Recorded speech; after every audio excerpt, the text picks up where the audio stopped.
Zohran Mamdani. I mean, his electoral win has been a matter of great pride and joy for everyone here in Pakistan, and it's kind of a tug of war between the PTI and the government, because everybody wants to have a claim on Zohran Mamdani.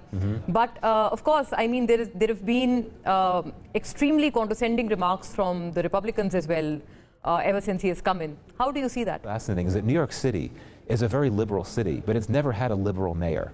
So this is from New York City politics. It's a big deal.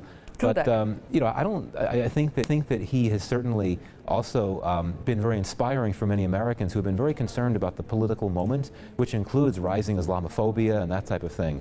So to have, for the first time, a Muslim mayor of New York City, a major city, that is a huge thing. But unfortunately, I also think that this could add to the polarization in American politics because, you know, as you suggested, a lot of folks on the other side of the spectrum are not very happy about this, and it could make things more tense between the two parties. But I find it very inspiring, quite frankly, and hopefully. But now comes the tough part, right? Now he has to do his job, and he's going to have a lot of big challenges, you know, as the mayor of such a huge city. But we'll see how he does.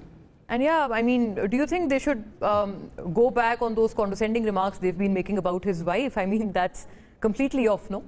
Well, you know, I mean, you and I are both in countries where politics are very ugly, quite frankly. True. And people but by the way, I tell you back. what, Michael, I tell you very honestly and frankly, because here in Pakistan, we've all been aspiring to have our politics like that in America, since it's a 100-year-old democracy, and we've all wished to be, you know, mature like an American democracy.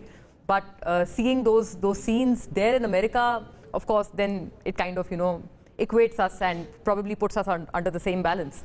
Well, yeah, I mean, again, the politics are ugly in both countries, but what heartens me about the U.S., despite all the challenges, including challenges to a number of key institutions, is that American institutions are very resilient.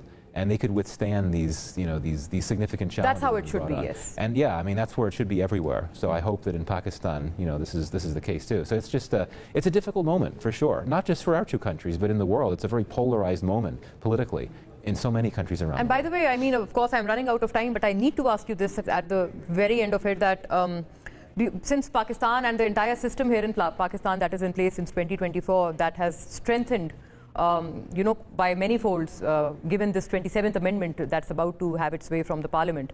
How do you see that development? Well, yeah, parting remarks. You leave the tricky question for the end.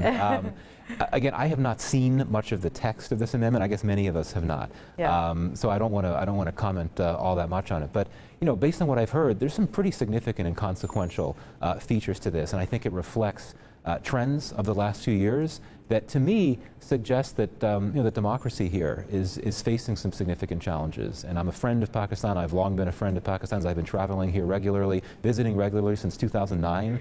I'm an old guy now, since 2009. And you know, I'm confident that Pakistan will be able to get through these types of challenges. But yeah, I think that this 27th Amendment, if it goes through, you know, I think it could compound the challenges that Pakistan is already facing. So let's hope that it works out better than some think it might.